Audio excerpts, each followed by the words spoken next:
속닥 속닥.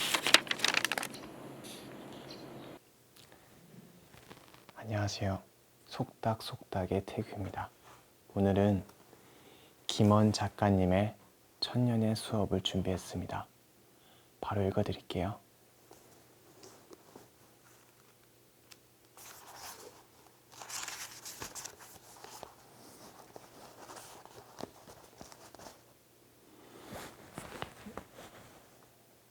내가 의도하지 않은 나의 모습. 나는 누구인가라는 질문은 이처럼 개인적 차원에서 시작해 관계적 차원으로 향합니다. 모든 사람에게는 내가 아는 나뿐만이 아니라 남이 보는 나도 있으며 우리는 나름의 노력을 통해 타인의 눈에 비치는 자신의 모습을 만들어 나간다고 이야기했죠.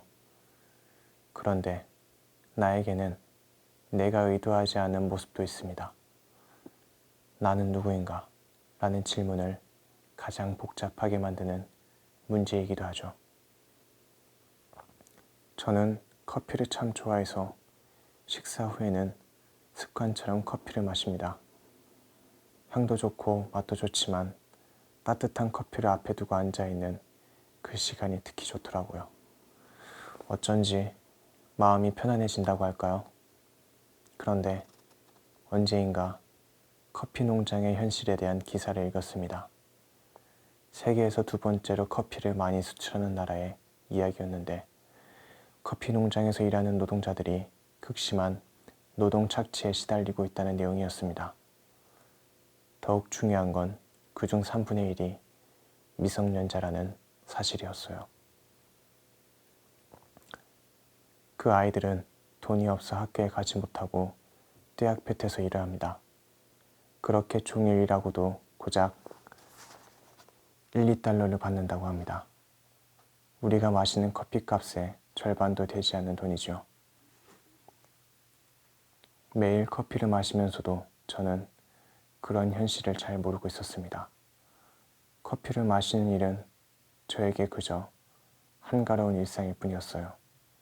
이제는 그 여유가 누군가의 땀과 눈물 덕분임을 알고 있습니다.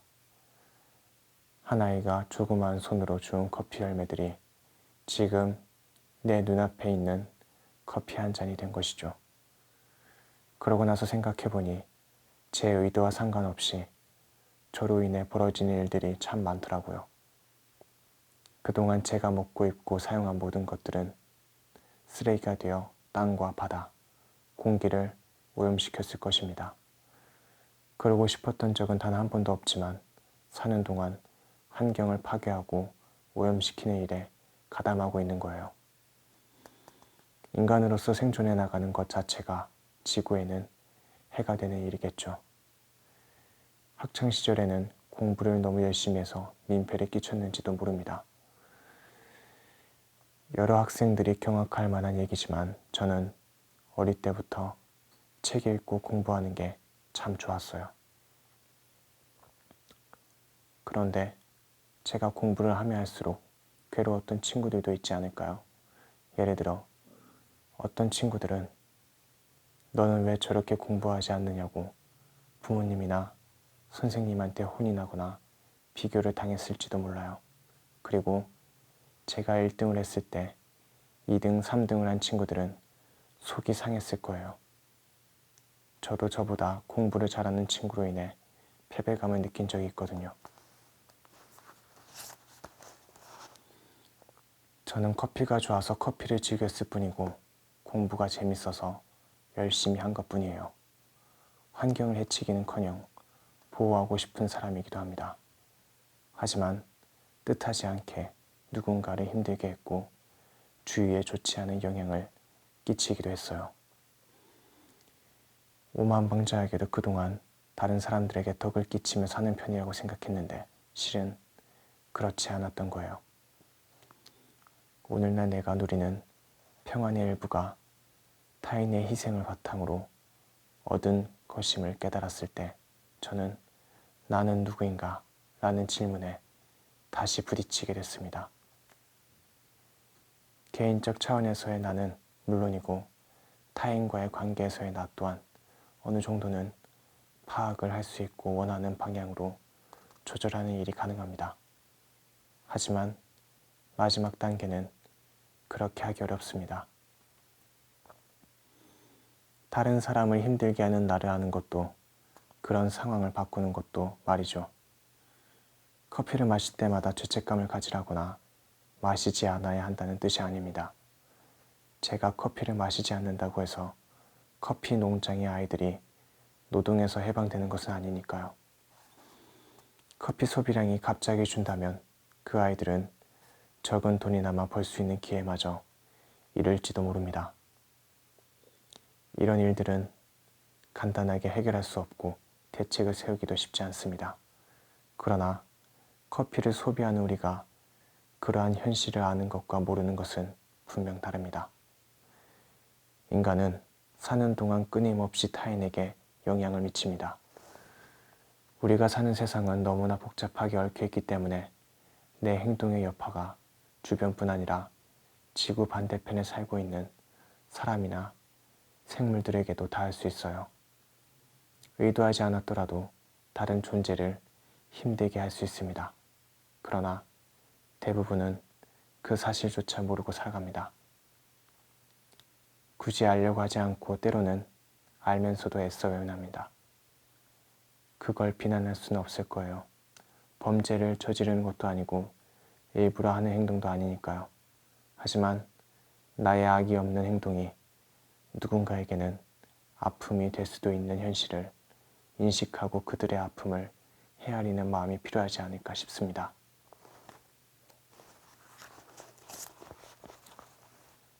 스스로를 마주하는 일의 무게. 오이디푸스는 그리스 신화에 등장하는 인물 중에서도 특히 유명합니다. 아버지를 죽이고 어머니와 결혼하는 오이디푸스의 운명은 무척 강렬한 인상을 주는데요.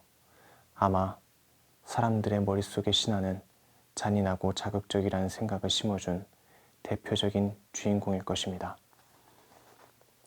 프로이트는 유아기의 남성이 무의식적으로 어머니에게 성적 애착을 가지며 아버지를 경쟁자로 인식한다는 학설을 발표하면서 그 현상에 오이디푸스 콤플렉스라는